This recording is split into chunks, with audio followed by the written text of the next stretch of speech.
Hey there, in this video I want to walk you through the plants that I have in my pollinator garden that sits right in front of my kitchen garden.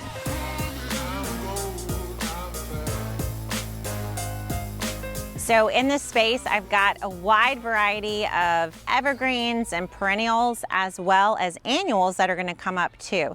So it's kind of unconventional, but that's just the way I like it. So hopefully if you like being unconventional, you'll like it too. So the first thing I did with this pollinator garden is I lined the space with boxwoods. So I did this the first year I put it in.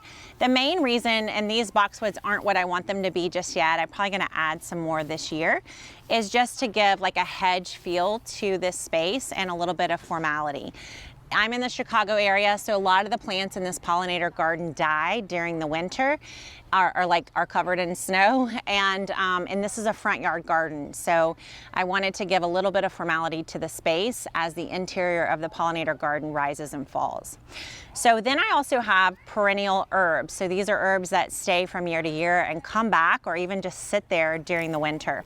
So this is one of the first ones. This is yarrow, and you can see this plant is really thick. It's really honestly ready to be divided. It's grown so fast and so big. I actually started this one in my rolling herb planter. I'll show you a video. I'll link to a video below of the herb planter that I have in my backyard. So I had the yarrow in there and it was taking over. So last year I pulled them out of the herb planter and put them in the ground here, and they've done fantastic. I had tons of flowers last year and I'm planning on having a lot this year as well. So yarrow, a lot of people don't know, but it's a beautiful flower, but it's also great for bees and butterflies. So the yarrow is here as well.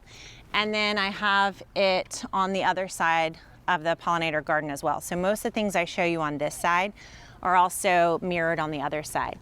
Now you can see here already how the yarrow kind of spreads itself. So it sends out these extra roots, lateral roots, you see that? And so it's creating its own new plants. So yarrow is an amazing hardy plant, and it will literally take over a space if you let it. So probably a great thing I could do is divide these up and put them in other parts of the landscape, so I don't end up with just a yarrow bed, if you know what I mean. So yarrow is one of my perennial herbs, and then this is another one. So this is actually called Feverfew. I had this one also in my rolling herb planter, and again it was taking over. So I moved it into my raised beds last year and it took over there. So then I moved it up front here. So this creates this beautiful white flower. Some people say it's invasive, I think, in parts of the country. For me, it hasn't. It's stayed contained where it is, but this is called Feverfew. Supposedly people use it to decrease their fevers. I don't know. I've never used it for that. I just like the flowers, and I know it's friendly to pollinators. Tulips are here. I just did this honestly for beauty. It doesn't have anything to do with attracting bees or butterflies, though maybe it does. And funny story, so I planted these in the fall, and then we put mulch in here, and I think the mulch was too hot, meaning it hadn't finished kind of curing. So when it got on these plants, you can see all this white. So what actually happened is I think it burnt the plants a little bit. It was like too much, maybe nitrogen. I'm not sure. I don't know all the science behind it, but all I know is these looked awesome. And then as soon as we put the mulch in here, they looked much less awesome. So my vision of gorgeous tulips flanking the side of my pollinator garden didn't quite happen. But hey, you live and you learn, right?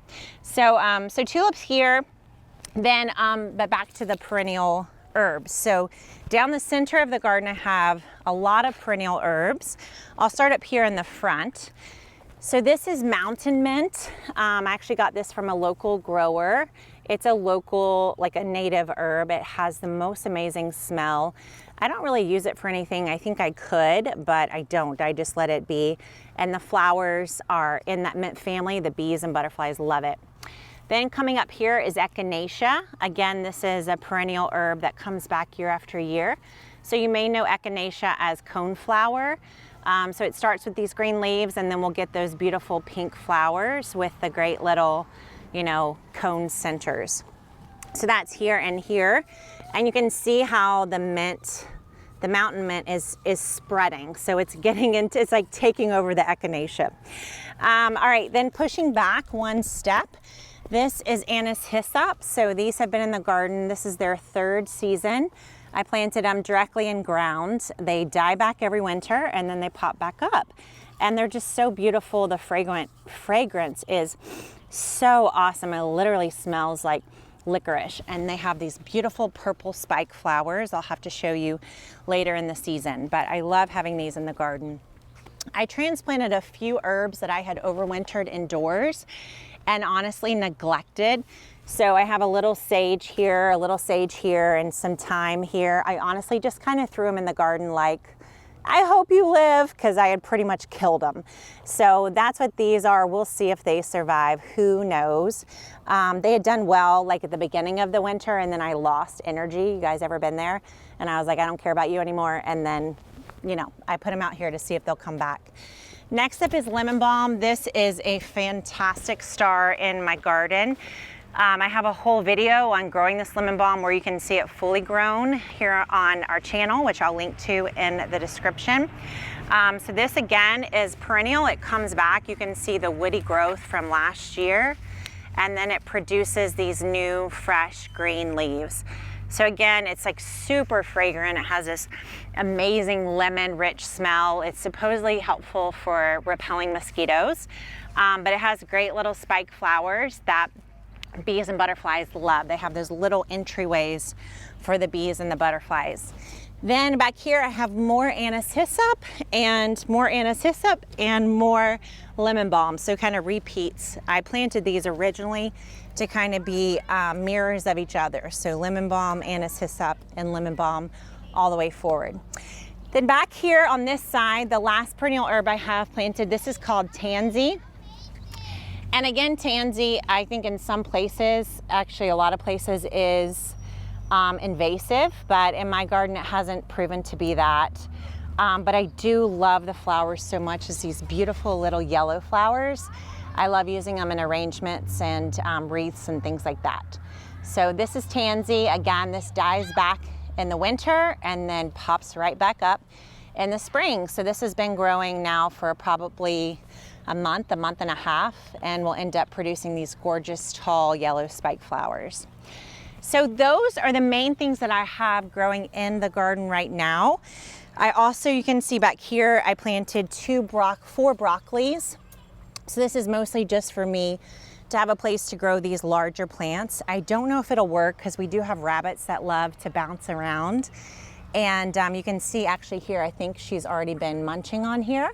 So we'll see if they make it, but I just knew I didn't have enough space in my big kitchen garden for broccoli. So I was like, I'll just throw it out here and see if it works. And then I also late sowed some garlic. So I threw some garlic here in a row. It was late planted. I planted it in spring rather than winter, which you can do. You can still end up getting a good size bulb. It just won't be anything compared to if you planted it in the fall. So that's what I've added. And then if you see another video, we direct sowed a bunch of wildflower seeds for the bees. And then we also have potatoes growing in here. So did I tell you that this is a non-conventional garden? I mean, I don't know where else you'll find potatoes and garlic and broccoli and perennial herbs and boxwoods and tulips all in one space. But hey, it's just evidence that I cannot get enough plants. You know what I mean? So anytime I come across something that I know won't fit in my kitchen garden, I'm like, I'll just find some space for it up here. And it does prove to be a playground for wildlife. So last summer, we would come out, and even my neighbor's home was just right here, and they would just be observing these hummingbirds coming in and out of the garden, flying, all the butterflies. It was just like this little haven for wildlife, just in this little bitty patch that's 10 feet wide, or maybe 12 feet wide, and about 12 or 15 feet deep. Not even, maybe 12 feet deep. So you can do a lot in a little space if you're unconventional. I hope you feel encouraged. Thanks so much for watching. Again, there's so many resources for you to grow your own kitchen garden. Check them out below. And there are gardenary consultants actually all over the country who would love to help you design your own kitchen garden space. So you can find them at the Gardenary directory at gardenary.com. Check it out, subscribe, keep hanging out with me all season long. Lots of videos coming your way. Thanks for watching.